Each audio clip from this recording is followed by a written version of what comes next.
옆에 계신 성도님들에게 이렇게 인사 주셨으면 좋겠습니다.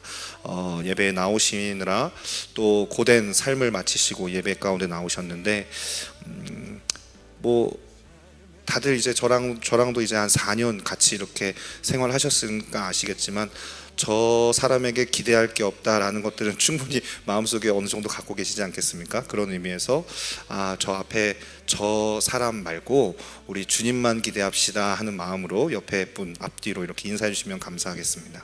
주님만 기대합시다. 네. 예수님의 이름으로 구하는 기도라는 제목을 조금 부제목으로 한번 설교를 준비하다가 달아보았습니다. 예수님의 이름으로 구하는 기도. 주님께서 복음을 통해서 저와 성도님들의 삶 가운데에 이루어지게 하신 삶이 목적이 반드시 있으실 거예요. 왜냐하면 우리 주님은 목적 없이 우리의 삶을 변화시키기를 원하시는 것이 아니고 또 혹은 계획 없이 우리의 삶을 그냥 무작정 나를 따라와라 이렇게 얘기하시고는 어떻게 뭐 가다 보면 어떻게 되겠지, 살다가 보면 어떻게 뭔가 되겠지, 이런 어떤 무계획성으로 또 아무런 생각 없이 이렇게 우리를 부르신 분이 아니시기 때문에 우리에게 당신의 하나밖에 없는 아들 예수 그리스도를 우리에게 주시면서 우리를 변화시키고자 하는 그 목적이 분명히 있으실 거라는 것이죠. 그래서 우리의 삶에 이루어질 수 있도록 하신 삶은 어떤 삶일까? 그 삶에 대해서 오늘 12절 말씀을 우리 같이 한번 읽어볼까요? 12절 말씀 같이 한번 읽어보도록 하겠습니다. 시작. 내가 진실로 진실로 너희에게 이르노니 나를 믿는 자는 내가 하는 일을 그도 할 것이요 또한 그보다 큰 일도 하리니 이는 내가 아버지께로 감이라. 아멘. 오늘 본문 말씀에 따르면요, 주님께서는 주님보다도 더 큰 일을 우리가 하게 되리라 라고 이렇게 말씀하십니다. 사실 우리가 예수님만큼 사는 것도 너무 버겁지 않습니까? 그렇죠? 예수님이 행하신 삶, 예수님의 성품, 예수님이 행하신 사역들을 바라보면서 그것을 쫓아가기도 너무나 벅찬 우리인데 불구하고 주님께서는 이렇게 말씀하세요. 내가 했던 것보다 더 큰 일을 너희가 할 것이다, 이렇게 이야기하십니다. 옆에 분 한번 한 2초만 한번 바라보시겠어요? 너무 오래 보면 시험 드니까 조금만 2초 정도만 바라보세요. 이 말씀이 정말 옆에 있는 우리 가족이 또 우리 공동체가 가능해 보이나요? 주님이 하셨던 것보다 당신이 더 큰 일을 할 거야. 그래서 제가 오래 보지 말라고 말씀드린 거예요. 오래 보면 시험 드니까. 사실 우리의 생각과 또 우리의 내가 나를 자신을 너무나 잘 알잖아요. 내가 어떤 존재인지.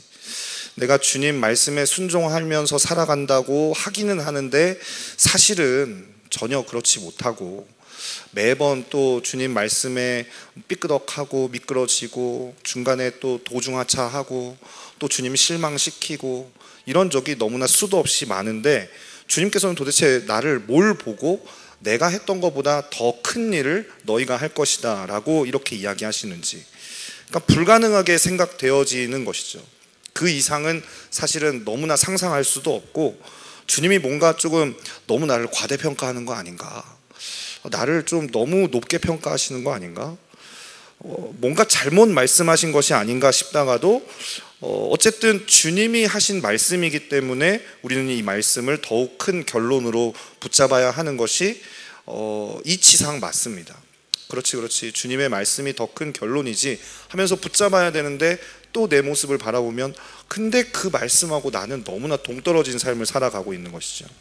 근데 주님께서는 이 말씀 앞에 진실로 진실로라고 하시면서 굉장히 강조하여 말씀하신 것을 우리가 볼 수 있습니다. 또한 나를 믿는 자는 그리 될 것이다 라고 이렇게 하시는데, 여기서 나를 믿는 자라는 것은 믿는 사람 중에서도 상위 0.1% 정도 되는 아주 믿음의 훌륭한 선배님들, 어떤 특별한 몇몇 사람을 특정하는 것이 아니고 주님을 믿는 모든 사람을 가리키고 계신 것이거든요.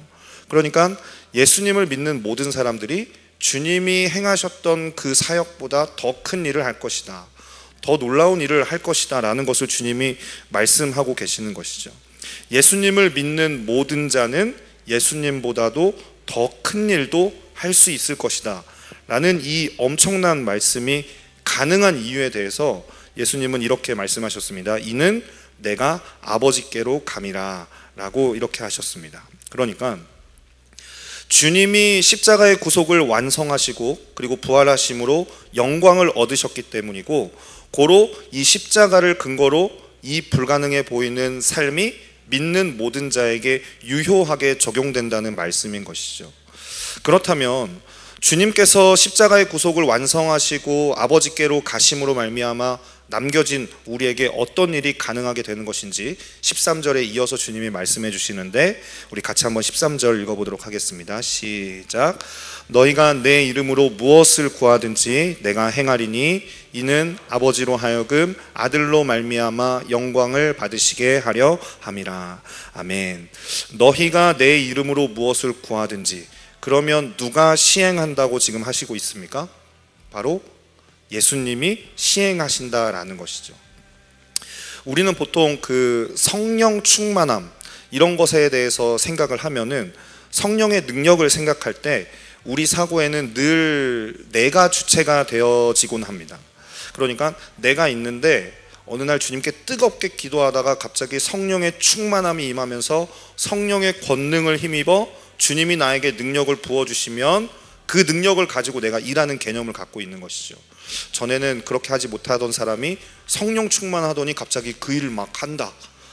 성령 충만하더니 갑자기 못하던 그런 일들을 막 행하더라. 뭐 갑자기 막 병 고치는 은사를 막 하고, 뭐 또 어떤 사람은 막 뭐 예언을 하고, 뭐 이런 개념으로 우리가 이해를 하는 것입니다. 그런데 이렇게 되면요, 세상 없어도 내 그릇 이상은 절대로 할 수가 없어요.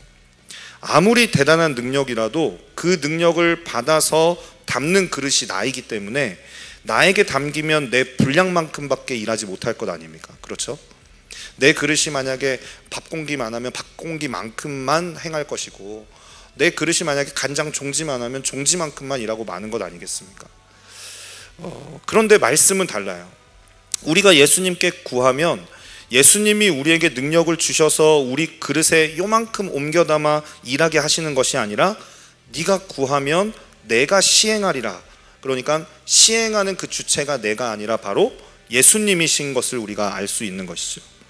그래서 우리는 하나님의 이 말씀을 대할 때 우리가 주님의 이름으로 구하면 주님이 그 기도를 통해서 직접 시행하리라 말씀하셨기 때문에 12절 말씀에, 12절에 우리가 예수 그리스도께서 하시는 일, 그리고 그보다 더 큰 일도 하게 될 것이라는 이 엄청나고 우리로서는 도저히 불가능할 것 같은 이 불가능해 보이는 약속이 우리에게 가능하게 되어지는 것입니다. 왜 그렇습니까? 내가 하는 것이 아니라 나의 기도를 통해서 주님이 주체가 되어서 주님이 직접 일하시기 때문에 그러신 것이죠. 죄송하지만 한번 따라해 주실 수 있으실까요? 사람이 일하면 사람이 일할 뿐이지만 사람이 기도하면 하나님께서 일하신다. 아멘이시죠? 네. 주님이 이 어마어마한 말씀을 하신 것입니다. 그리고 이 원리는요, 진정한 그리스도인의 삶의 원리가 되어집니다.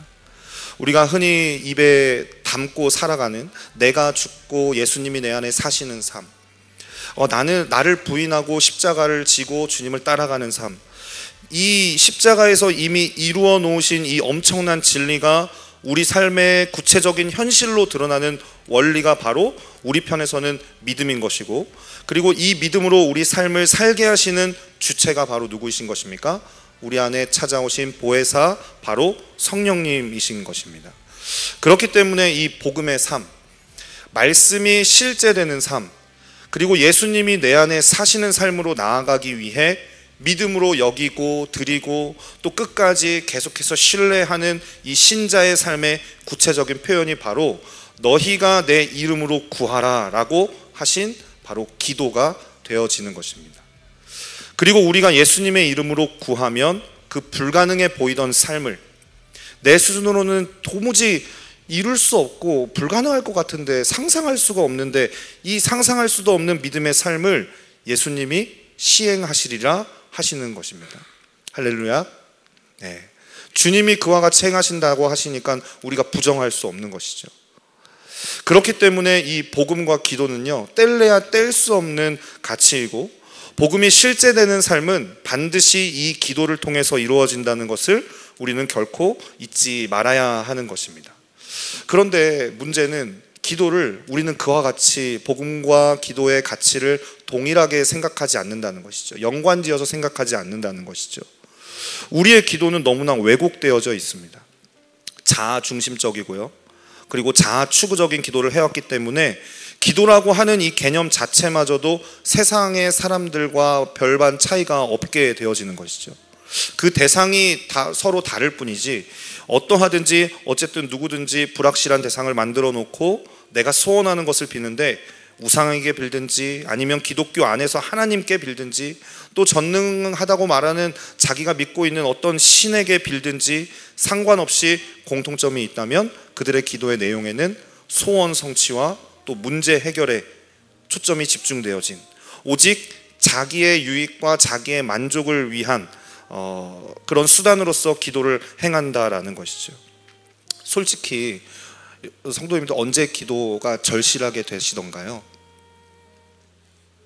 언제 기도가 조금 이렇게 간절하게 주님께 정말 진심을 담아서 마음을 담아서 기도가 좀 되시던가요? 주로 아마 이럴 때일 거예요. 절박한 문제가 내 앞에 당장 닥치게 되어지면 누가 막 기도 좀 그만해 하더라도 막 기도의 자리를 찾고, 또 뭔가 큰 일을 앞두고 있을 때 누가 시키지 않아도 기도의 자리로 나아가서 아마 기도하는 우리의 모습을 흔히들 우리는 보게 되어질 것입니다. 더욱이 이 기도의 영성을 유지한다는 이들의 기도 내용조차도요, 사실 살펴보면 이 문제 해결, 소원 성취의 이 범주 안에서 벗어나지 못하는 것을 우리가 거의 보지 못하였습니다. 제가 예전에 성도님들의 그 송구영신, 그 12월 31일 날 저희가 송구영신 예배를 드리지 않습니까? 그 송구영신 예배 때 주로 이제 한국교회 안에서 행해지는 문화가 이제 그 한 해를, 묵은 해를 보내고 새해를 맞이하면서 뭐 감사의 기도 제목도 올리고, 또 그 헌금 봉투에 이제 감사 헌금을 담아서 거기 앞에다가 이제 새해 기도 제목을 써서 주로 이렇게 하고, 또 이제 교역자의 입장에서는 그 기도 제목을 쫙 취합해서 이제 뭐 담임 목사님께 드린다든지 이런 일들이 조금 있습니다. 제가 언제 한번 이 성도님들의 그 기도 제목을 한번 쫙 이제 목록별로 취합을 하는 시간이 있었는데 조금 깜짝 놀랐습니다.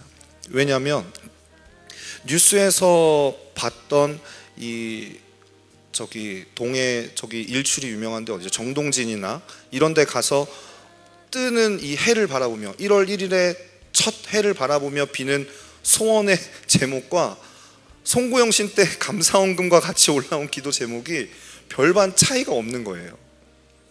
다 거기서 거기인 것이죠. 그래서 이게 조금 우리가 문제가 있는 거 아닌가. 뉴스에서 무슨 소원 빌었어요? 그랬더니 올해는 뭐 우리 가족이 조금 더 화목하고 행복하고 뭐 하는 일이 좀 잘 되고 사업이 좀 번창하고, 이런 범주의 그 인터뷰 내용이 나오는데, 그 인터뷰 내용과 성도님들의 송구영신 감사 헌금 봉투에 적혀있는 기도의 제목과 너무나 닮아 있는 거예요. 그래서 제가 이게 우리의 기도가 문제가 있구나 라는 것을 조금 확인하는 시간이 있었던 것이죠. 여기서 조금 더 기도의 영성을 가지신 분들을 이야기하자면, 아마도 기도의 영성에서 조금 높은 단계, 그 다음 레벨을 한번 이야기해 보라고 한다면은 내가 아닌 다른 사람을 위해 기도하는 사람이겠죠. 타인을 위해 중보하는, 더 나아가서 이 나라와 민족을 또 열방을 위해서 기도하는 분들일 것입니다. 그런데 이 중보기도라고 하는 영역도 정작 사실 실제로 이 중보기도에 대한 영역에 대해서 깊이 관심을 갖고 아주 습관적으로 그렇게 기도하시는 분들이 매우 적은 것을 볼 수가 있습니다. 과거에 제가 선교단체에서 기도동원 사역의 팀에 배치가 되면서 돌아다니면서 이제 기도동원 사역을 감당하던 때가 있었는데, 그때 그렇게 돌아다니다 보니까 이런저런 현상을 보게 되었는데, 먼저는 그거죠. 자기 문제 가지고도 기도를 잘 안 하는데 남의 문제를 가지고 누가 이렇게 앞장서서 막 애통해하며 기도를 하겠습니까? 뭐 다른 문제, 그러니까 마음에 잘 와닿지 않고 공감이 되어지질 않으니까 다른 사람을 위해 기도하는 것이 일단은 너무 어렵고, 그러다 보니까 기도를 안 하게 되어지고, 하게 되어도 그 기도가 지속되어지지 않는 것이죠. 그게 어려운 것이 죄인된 우리의 현실이라는 것을 보게 되었습니다. 자기 문제를 위해서 기도하라고 해도 잘 안 하고, 또 자기 유익을 위해서 좀 간구하라, 애통해하라 이렇게 얘기해도 잘 하지 않는데, 또 그런 기도가 습관이 되기까지도 사실 수년이 걸리고 수십 년이 걸리는 사람도 덜어 있지 않습니까? 그런데 그런 사람들 보고 남을 위해 기도하자, 나라를 위해 기도하자, 민족을 위해 기도하자, 또 가본 적도 없는 그 지구 반대편의 이름 모를 나라를 위해서, 소수 민족을 위해서 같이 기도하자고 말하는 것이 그들에게 도저히 공감을 살 수가 없는 것이죠. 기도가 되질 않는 거예요. 그 기도가 계속해서 지속적으로 이어지지도 않는 것이고요. 이게 불가능한 것이죠. 이와 같이 우리는 기도에 대해서 왜곡된 생각을 갖고 있기 때문에 기도를 거의 안 합니다. 그런데 문제는 이렇게 기도를 안 한다는 것은, 그 기도를 안 하는 사람은 어떻게 산다는 것일까요? 하나님과 대화가 없고 하나님과 소통이 되어지질 않아요. 그렇기 때문에 그 사람은 자기 경험으로 살 수밖에 없는 것입니다. 자기 경험과 자기 능력으로, 소위 말해 통박으로 사는 것이죠. 누가 이렇게 산다라는 것입니까? 그냥 어디 엄한 그 신을 섬기고 있는 이방 신들을 섬기는 그런 사람들이 아니라, 예수를 믿는다고 말하고 그분이 나의 주님이라고 말하고 나의 왕이시라고 고백하는 우리가 그렇게 살아간다는 것입니다. 그러나 복음이 실제되는 기도는 완전히 다릅니다. 기도에 대한 우리의 관념과는 완전히 궤를 달리하는 것을 우리는 말씀을 통해 볼 수가 있습니다. 우리 누가복음 12장 말씀 한번 볼까요? 누가복음 12장 29절에서 32절 말씀입니다. 우리 같이 한번 읽어보도록 하겠습니다. 시작. 너희는 무엇을 먹을까 무엇을 마실까 하여 구하지 말며 근심하지도 말라. 이 모든 것은 세상 백성이 구하는 것이라. 너희 아버지께서는 이런 것이 너희에게 있어야 할 것을 아시느니라. 다만 너희는 그의 나라를 구하라. 그리하면 이런 것들을 너희에게 더하시리라. 적은 무려 무서워 말라. 너희 아버지께서 그 나라를 너희에게 주시기를 기뻐하시느니라. 아멘. 우리는 예수 그리스도가 우리 안에 살아가는 실제로서 우리에게 주신 이 중요한 하나님의 진리가 결정적으로 우리 삶에 너무나 왜곡되어 있다는 사실을 깊이 알고 깨달아야 합니다. 확실하게 하나 짚을 것은, 이 말씀은 다른 어떤 위대한 예수님의 가장 큰 제자 베드로라든지 이런 사람이 한 게 아니라 주님이 직접 하신 말씀입니다. 결론적으로 말하자면 우리가 예수님을 믿고 변화되었다는 것은요, 그 존재가 변화였고 존재가 변화였기 때문에 기도의 내용도 바뀌었다라는 건 얘기가 되어지는 것이죠. 안지나 서나 그것을 얻기 위해서 자기가 간절히 구하는 그 내용이 여러분 그 사람의 가치관을 반영하지 않겠습니까? 그의 존재를 종합적으로 말해 줄 것입니다. 그래서 구약성경 잠언서에도 이런 말씀이 있죠. 대저 사람의 그 마음이 어떠하면 그 위인도 그러하니라. 그러니까 아무리 백날 내가 무엇이라고 말하여도 그 말하는 놈이 그 놈이 아니라, 기도의 내용이 바뀌지 않은, 내가 정말로 간절히 바라고 원하고 이루어지기를 원하는 그 내용이 그 사람의 존재를 설명한다라는 것이죠. 그토록 얻고 싶어하고 간절히 구하는 그것, 즉 누군가 정말로 예수를 믿고 변화되었다면 이전의 세상적인 가치관이 바뀌게 되었을 것이고, 가치관이 바뀌었다는 것은 그의 기도의 내용 또한도 바뀔 수 있다라는 것이죠. 바뀌었다는 것을 의미하는 것이죠. 그러니까 사람이 변화되었다면, 내가 예수님을 믿고 내 존재가 변화되었다는 것을 믿음으로 받아들였다면 기도의 내용도 이전과는 바뀔 수밖에 없는 것입니다. 반대로 그가 아무리 변화되었다고 하여도 스스로 이야기 그렇게 하면서 막 주저리주저리 떠들고 다녀도 기도의 내용이 여전히 바뀌지 않았다면 그는 결코 바뀐 것이 아닌 것이 되어지는 것입니다. 주님은 이렇게 말씀하셨습니다. 너희가 무엇을 먹을까 무엇을 마실까 무엇을 입을까 구하지 말라. 이렇게 냉정하게 말씀하십니다. 이런 것들은 이방인들이 구하는 것이기 때문이라고 우리는 잘 알고 있습니다. 우리는 존재 자체가 사실은 죄인으로 태어나서 마치 부모 없는 고아처럼 하나님 없이 저 혼자 살아가야 하는 이 무거운 인생의 짐을 혼자 지고 병든 자아가 추구하는 사람들 다 그렇게 살아가니까 그 욕심을 따라서 무엇을 먹어야 되나, 무엇을 입어야 되나, 무엇을 마셔야 되나 구하는 기도를 해왔습니다. 그런데 예수님을 나의 구주로 영접하는 순간 우리의 이 존재가 달라졌잖아요.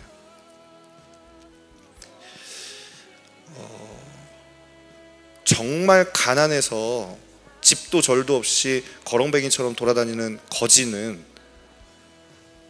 배가 고프면 뭘 먹을지 고민하겠죠. 당연히 그래야죠. 먼 미래 10년 뒤에 자신의 미래를 꿈꾸지 않습니다. 그 거지의 소망, 그 거지의 간절한 바램은 당장 오늘 저녁에 뭐 먹지예요. 그것 때문에 고민하고 그것 때문에 근심할 거예요. 근데 모든 것을 가진 왕자가 오늘 저녁에 내가 굶으면 어떻게 하지? 라는 고민을 하겠습니까? 저녁을 먹지 못할지도 몰라 하면서 배를 골물지도 몰라 하면서 근심할까요? 그렇지 않겠죠.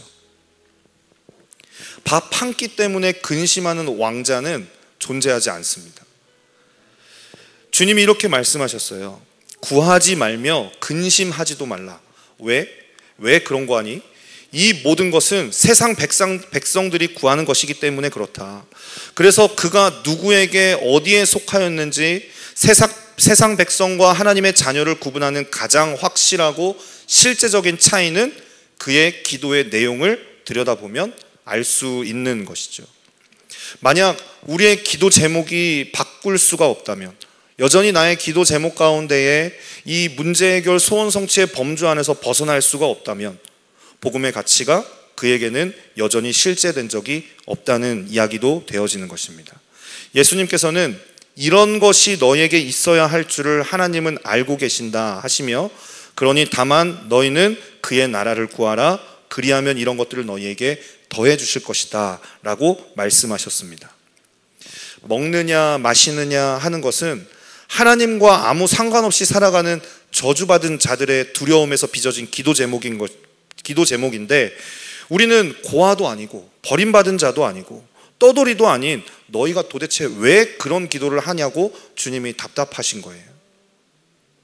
너희는 하나님의 자녀가 되는 권세를 누리는 자들이다. 이미 모든 것을 부여받은 자들인데 내게 다 네 거고, 그런데 왜 이 이방인들이 구하는 기도를 너희가 여전히 하고 있느냐.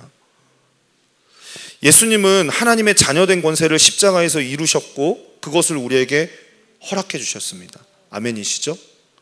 우리가 예수 그리스도를 믿음으로 말미암아 하나님의 자녀가 되는 권세를 누리고 있는 자들이라는 사실에 동의하시죠? 네, 맞습니다. 그 믿는 믿음으로 살아가고 있다면 왕자가 된 권세답게 오늘 저녁에 뭐 먹을지를 근심하지 않고 두려워하지 않는 것이죠. 입을 지으신 하나님께서 먹을 것을 안 주시겠는가? 몸을 지으신 이가 옷을 안 주시겠는가? 공중에 나는 새도 먹이시고 들의 백합화를 입히시는 하나님께서 하물며 나를, 그러니 주님이 이렇게 얘기하시는 것이죠. 너희는 먼저 그의 나라와 그의 의를 구하라. 그렇게 말씀하시지만 이 말을 아무리 우리가 신앙생활하면서 들어도 우리가 현실적으로 이것을 너무나 받기 어려워하는 것을 주님께서도 잘 아시고 덧붙여서 이렇게 말씀하시는 거죠. 적은 무리여 두려워하지 말라, 무서워 말라 라고 말씀하고 계신 것 같습니다. 그럼에도 불구하고 하나님이 그 나라를 우리에게 주기 원하시니 우리는 두려워하지 말고 이제는 그 나라, 하나님의 나라와 그의 의를 구하라고 주님께서 친히 오늘 저와 성도님들에게 권면하고 계신 것입니다. 사실 이와 같이 우리의 기도가 아무리 설교를 듣고 말씀을 보아도 이 말씀 성도님들 얼마나 많이 보셨겠어요? 신앙생활 하시는 동안. 그렇지 이 말씀 있는 거 잘 알고 있지. 내가 근심하면 안 되지, 두려워하면 안 되지, 염려하지 말아야지, 하나님의 나라와 하나님의 의를 먼저 구해야지. 이걸 알면서도 우리의 기도가 여전히 변하지 않는 이유는요, 궁극적으로 우리의 존재가 변하지 않는 이유는 우리의 믿음에 문제가 있다라는 것을 분명히 우리에게 증거하고 있는 것이죠.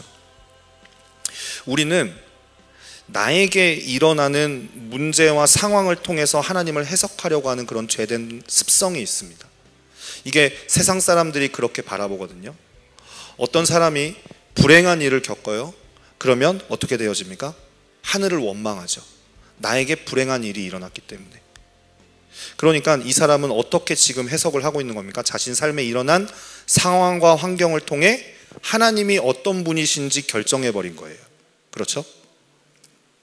그런데 이 나에게 일어나는 문제와 상황을 통해서 하나님을 해석하려고 하는 이 지독한 죄인의 습성은요, 성경에 주님이 말씀하시는 의인이라 칭함받는 모든 이들에게 결코 나타나지 않는 모습이에요. 우리 여호수아서 한번 보도록 하겠습니다. 여호수아서 14장, 조금 기니까 교독하도록 하겠습니다. 6절부터 12절 말씀입니다. 제가 먼저 읽겠습니다. 그때 유다 자손이 길갈에 있는 여호수아에게 나오고 그니스 사람 여분네의 아들 갈렙이 여호수아에게 말하되 여호와께서 가데스 바네아에서 나와 당신에게 대하여 하나님의 사람 모세에게 이르신 일을 당신이 아시는 바라. 내 나이 40세에 여호와의 종 모세가 가데스 바네아에서 나를 보내어 이 땅을 정탐하게 하였으므로 내가 성실한 마음으로 그에게 보고하였고 나와 함께 올라갔던 내 형제들은 백성의 간담을 높게 하였으나 나는 내 하나님 여호와께 충성하였으므로 그날에 모세가 맹세하여 이르되 내가 내 하나님 여호와께 충성하였은지 내 발로 밟는 땅은 영원히 너와 내 자손의 기업이 되리라 하였나이다. 이제 보소서, 여호와께서 이 말씀을 모세에게 이르신 때로부터 이스라엘이 광야에서 방황한 이 45년 동안을 여호와께서 말씀하신 대로 나를 생존하게 하셨나이다. 오늘 내가 85세로 돼 나를 보내던 날과 같이 오늘도 내가 여전히 강건하니 내 힘이 그때나 지금이나 같아서 싸움에나 출입에 감당할 수 있으니 그날에 여호와께서 말씀하신 이 산지를 지금 내게 주소서. 당신도 그날에 들으셨거니와 그곳에는 아낙 사람이 있고 그 성읍들은 크고 견고할지라도 여호와께서 나와 함께 하시면 내가 여호와께서 말씀하신 대로 그들을 쫓아내리이다 하니. 아멘. 잘 아는 말씀이시죠? 가나안 땅을 정복한 이 여호수아, 그리고 그와 함께 하였던 갈렙이 여호수아에게 헤브론 땅을 요구하고 있는 장면입니다.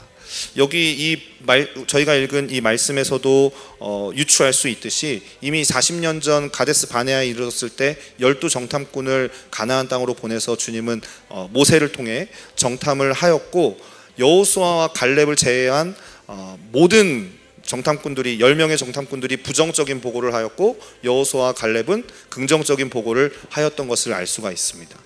이 40년 전의 갈렙이나 40년 후 이제 비로소 여호수아와 함께 이 헤브론 땅을 앞에 보고 있는 이 갈렙의 믿음을 보면요, 갈렙은 상황과 환경을 뛰어넘어서 그보다 더 크신 하나님을 분명하게 바라보고 있는 자라는 사실을 우리는 잘 알 수가 있죠. 제가 이 말씀을 좀 묵상하다가 너무나 외람되게도 조금 웃긴 거, 좀 그 여호수아 입장에서 좀 부담스럽지 않았을까라는 생각이 드는 거예요. 왜냐하면 갈렙이 지금 85세가 되어서 이제 거의 할아버지잖아요. 근데 막 나는 할 수 있다 이러면서 나오는 장면이 조금은 좀 염려스럽지 않을까, 인간적인 생각으로 바라보면 그렇지 않을까. 나는 40대랑 지금 기력이 똑같다 이렇게 말씀하고 있는 거 아닙니까? 근데 그만큼 갈렙이 눈에 보이는, 여전히 아낙 자손들이 그곳에 거주하고 있어요. 여전히 아낙 자손들이 그곳에 거주하고 있고 그곳을 점령하는 일이 쉬워 보이지 않는 것이 현실이었단 말입니다. 근데 자신에게 40년 전과 똑같이 자신에게 닥쳐진 상황과 환경은 전혀 그에게 문제가 되어지지 않는 것이죠. 자기에게 일어난 자기의 어떠함에도 전혀 매이지 않고 있는 모습을 보이는 거예요. 갈렙에게는 지금 무엇이 결론이 되어지고 있는 것입니까? 나에게 약속하신 하나님의 약속의 말씀이 내 문제보다, 내 상황보다 더 큰 결론이 되어지고 있는 거예요. 제가 앞서 말씀드린 바와 같이 세상의 수많은 사람들은요, 나에게 일어나는 상황과 환경을 통해서 하나님을 해석하려고 하는 성향이 있습니다. 죄된 본성이죠. 그런데 정말 예수 그리스도 안에서 믿음으로 말미암아 변화되어진 이 심령은 갈렙과 같습니다. 상황과 문제 때문에 하나님을 해석하지 아니하고 오히려 내게 일어나고 있는 모든 상황과 환경을 뛰어넘어 하나님을 통해 그 문제를 바라봐요. 그렇기 때문에 이 믿음이 가능한 것이죠. 우리 주님이 나에게 분명히 약속하셨다. 저들이 아무리 거대한 안악자손일지라도, 그리고 내가 이미 40년이 흘러서 노쇠한 몸일지라도 내가 상황과 문제 때문에, 나의 한계 때문에 갇히지 아니하고 나는 오늘 나와 함께 하시는 주님을 더욱더 큰 믿음으로 바라보겠다. 주님이 나와 함께만 하시면. 우리의 기도가 바뀌지 않았다는 것은 아직도 내게 일어나는 문제와 상황을 통해서 하나님을 해석하려고 하는 이 지독한 자기연민, 자아추구, 이런 죄인의 성향이 고스란히 드러나는 하나님께 대하여서는 반역이고 우리 개인의 삶에 있어서는 비극이 되어지는 것입니다. 그러나 예수 그리스도를 만나고 그분이 인생의 주인 노릇을 하게 된 새 생명의 사람에게는요, 동일하게 그 앞에 문제와 상황이 있을지라도 그 문제와 상황을 통해서 하나님을 해석하려는 이 자아추구적인 태도가 아니라 우리 주님을 통해 문제와 상황을 바라보는, 곧 그에게는 주님의 말씀이 문제와 상황과 그 어떤 현실보다 더 큰 결론이라는 분명한 믿음의 태도가 그에게 기도의 내용을 통해 고스란히 묻어나게 되어지는 것이죠. 그러므로 그렇게 굳은 믿음으로 서게 된 자는요, 문제나 상황 때문에 더 이상 넘어지지 않아요. 문제가 되어지지 않아요. 무너지지 않아요. 자신에게 맡겨진 기도의 자리에서 충성함으로 하나님 나라와 그의 의를 구하며 복음을 영화롭게 하는 이 증인된, 기도에 증인된 삶을 살아가게 되어지는 것입니다. 누구도 알아주지 않아도, 기도의 열매가 더디게만 보이고 변화되는 상황이나 나아진다는 느낌이 들지 않을 때에도 주님의 말씀이 더 큰 결론인 자는 그렇게 기도의 자리를 지킬 수밖에 없는 것이죠. 말씀을 맺도록 하겠습니다. 저와 성도님들이 우리에게 주어진 상황과 문제를 통해서 하나님을 해석하려고 하는 이방인들의 그 기도와 같은 기도로 하지 마시고, 내 상황이 결론이 아니라, 내 문제가 결론이 아니라 우리에게 분명히 지금도 살아 말씀하시는, 그리고 나의 기도에 내가 기대했던 것보다 더욱 크신 그 주님 수준으로 응답하시는 주님이 더 큰 결론임을 굳게 붙잡는 기도의 파수꾼이 저와 성도님들이 되어지기를 간절히 소망합니다. 우리 함께 찬양하고 기도하도록 하겠습니다.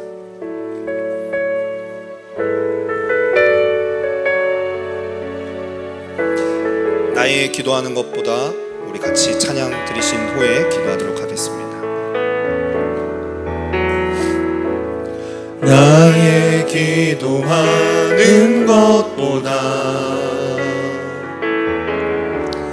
더욱 응답하실 하나님,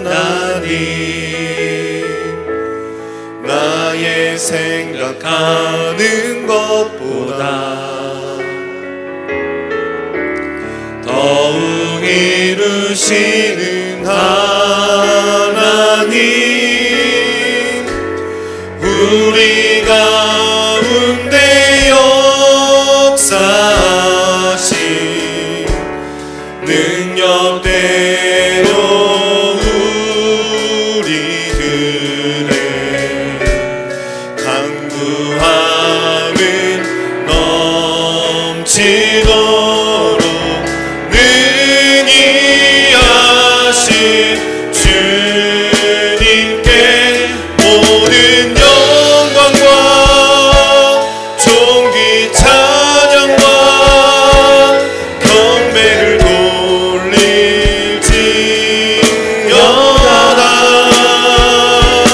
모든 영광과 존귀 찬양과 경배를 돌릴지.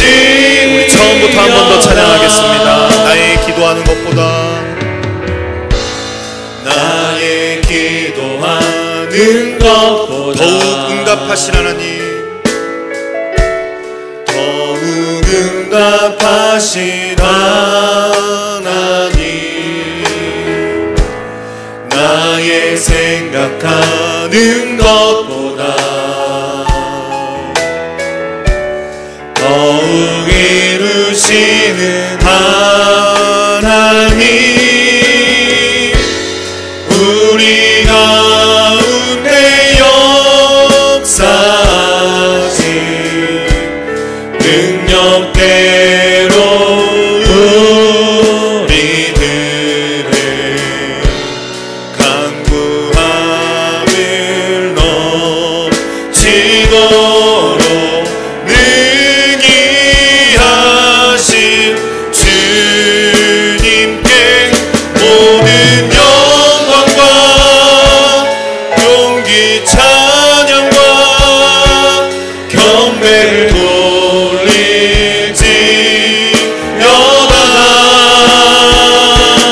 모든 영광과 존귀 찬양과 경배를 돌릴지어다.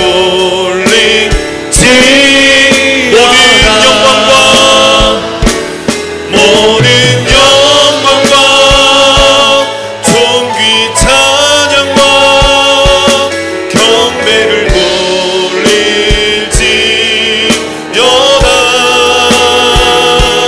모든 영광과 존귀 찬양과 경배를 돌릴지어다. 우리 말씀을 가지고 함께 기도하며 나아가도록 하겠습니다. 우리 함께 이 말씀을 결론 삼아 함께 기도했으면 좋겠는데요. 우리 같이 한번 고린도후서 5장 17절 말씀 함께 읽고 기도하도록 하겠습니다. 함께 읽겠습니다. 시작. 그런즉 누구든지 그리스도 안에 있으면 새로운 피조물이라 이전 것은 지나갔으니 보라 새 것이 되었도다. 아멘. 우리 삶에서 하나님의 뜻이 실제로 이루어지기를 우리는 간절히 원하고 있습니다. 그렇다면 주님 앞에 존재적 죄인된 나의 실상을 토로하며 기도하는 우리의 존재를 변화시켜 달라고 이 시간 함께 기도하였으면 좋겠습니다. 기도를 단순한 종교적인 행위로서의 기도가 아니라 지금보다 조금 더 괜찮은 사람이 되기를 원한다는 수준의 기도가 아니라 우리의 존재가 주님의 말씀대로 이전 것은 지나가고 새 것이 되는 은혜가 임할 수 있도록 이 시간 함께 기도하시기를 바랍니다. 주님은 예수 그리스도의 이름으로 구하면 주님 수준으로 시행하신다 분명히 우리에게 말씀하여 주셨습니다. 단지 내 수준의 소원을 말하는 것을 훨씬 더 초월하여서 끔찍히도 변하지 않던 나의 존재를 완전히 변화시키실 수 있는 우리 주님이심을 이 시간 믿음으로 고백하며 의심하지 마시고 믿음으로 이 시간 함께 고백하며 나아갔으면 좋겠습니다. 그렇게 일하실 주님을 신뢰함으로 이 시간 주님의 말씀과 주님의 이름을 붙들며 함께 우리의 존재가 변화되어지는 그 귀한 은혜가 우리의 삶 가운데 일어나게 하여 주옵소서. 이 시간 함께 통성으로 기도하며 주님께 나아갑니다. 함께 기도합니다. 사랑과 인자가